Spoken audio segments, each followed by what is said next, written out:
Hi, I'm James King from the Growth Faculty. In this presentation, I'll be discussing the business model used by a company named ShareDesk when they entered the office leasing business. Leasing out offices can be very lucrative, but the business has been around a long time, which means that the market is both very mature and very competitive. It may not be easy for a new player like ShareDesk to make money when they enter this market, so let's see how they approach the challenge.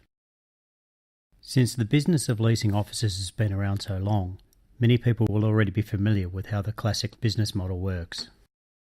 You start by owning a property on which you offer a lease. Generally, you will then use an agent to find tenants. Once you've found a tenant, then of course they'll pay you rent, but it doesn't end there.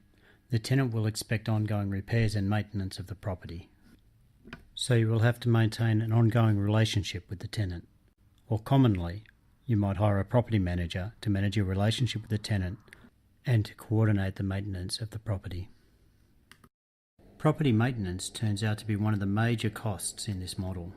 The most significant cost, though, is financing the building or the purchase of the property. This cost is so significant that in order to expand, you're likely to have to partner with other investors. The model I've just described has been around for some time, so it must be fairly successful. But there's an emerging customer segment that is not at all well served by this model, and that's the mobile worker. This customer segment consists of freelancers, startups, travellers, and others who do not want to rent an office for years or even months. Mobile workers want to use part of an office and only for a matter of hours or days. Some providers have tried to address the needs of customer segments such as the mobile worker. They provide value propositions which are more innovative than in the past, offering shorter-term leases, the opportunity to rent part of an office, or other such innovations. ShareDesk have taken a very different approach though. Rather than owning any property, they've built a website that functions as a multi-sided platform, matching mobile workers and other potential tenants with companies who have office space sitting unused. So what is it that makes this approach so interesting? ShareDesk are providing a similar value proposition to a similar customer segment as some of the other innovative players in the market. But it's how they're providing this value proposition that really makes the difference. They've removed both the cost of financing and the cost of maintaining property, the two most significant costs faced by their competitors. This game-changing cost structure should make them very hard to compete with, but it also provides other advantages on top of that. It's far easier to scale on an online platform than it is to buy and maintain properties across the world, so ShareDesk are able to operate in multiple countries without having to build infrastructure in any of those countries. Of course, they still have to build, maintain and promote their website, and this still has a cost. Once the platform is in place, it becomes the channel for delivering the value proposition to the customer. This allows ShareDesk to save spending money on a sales force and enables the customers to service their own needs. It also means that as they expand and scale, they don't have to put in place additional sales staff and they don't have to spend money establishing the channel before customers arrive at the existing website.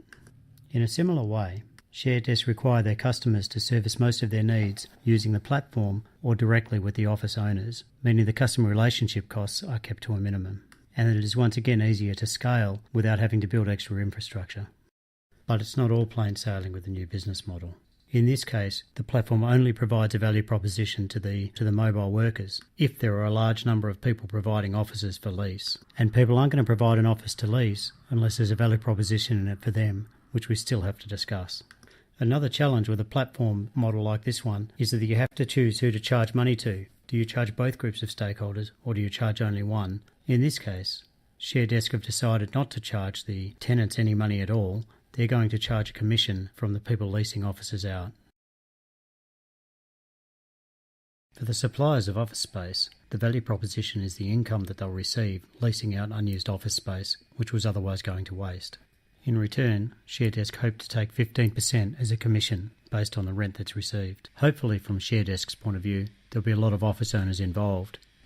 But for the office owner, that depends on whether they think they'll make money. And they'll think they'll make money if there are a lot of mobile workers or other tenants who are looking to rent from them. So, has the business model worked for ShareDesk? According to their website, they now have 1,700 offices to lease in 65 countries, leasing to 4,000 active users, supported by only 9 staff, which sounds pretty good. Having said that though, there are already several competitors entering the market with a business model essentially the same or very similar to that used by ShareDesk. Firms such as Liquid Space, Pivot Desk, Desk Time, Near Desk, Desk Wanted, and potentially others. So it's interesting to note that ShareDesk are rolling out a new product using the same business model. This time an application designed to manage workspaces, which may help them get into the enterprise market, and it may give them a source of more recurring revenue. But more importantly, it may also turn out to be a tool that people use alongside their website and thus introduce a switching cost and give them some kind of protection from their new competitors, as their business model ceases to be a unique competitive advantage. It will be interesting to see how they develop and how they innovate from here. Thank you very much.